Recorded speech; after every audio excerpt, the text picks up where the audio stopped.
shoulder injury, which took me out all of last season. I tore the cartilage off the shoulder socket, which was quite painful.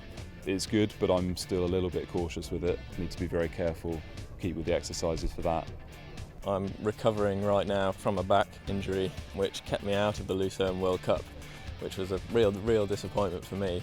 It's been hard, but the rehab's going really well, and I'm pleased to be announced in the crew for the World Championships. With the partnership with the London Clinic, it means now I have a licence to ring up, and the London Clinic very obligingly do things as quickly as they can. And in terms of sport, particularly at the elite level, it needs to be yesterday. So the partnership is working very well.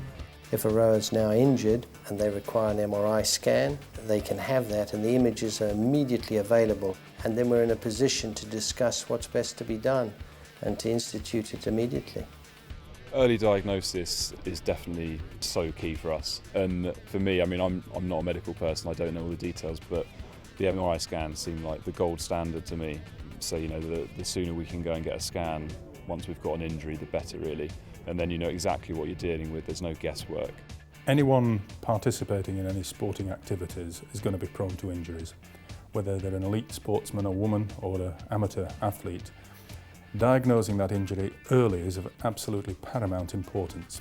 If it's not diagnosed, it's very likely that the athlete will continue participating, will cause further problems. Secondary problems will happen as a result of their compensation for the injury they've sustained.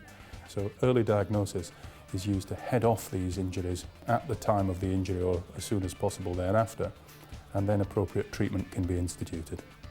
Well, tips with dealing with and avoiding injuries is make sure that you're flexible enough, that you do your stretching, that you're well warmed up and prepared to do the exercise you're going to do. Take a sensible approach to your training basically, listen to who's coaching you. They're going to try and put you in the safest positions when you're training to try and keep your body safe. You've got to do things to try and stop yourself being weak in the first place. So we do lots of things like trunk strengthening, so strengthening all round here, strengthening the lats and all that sort of stuff to give you support.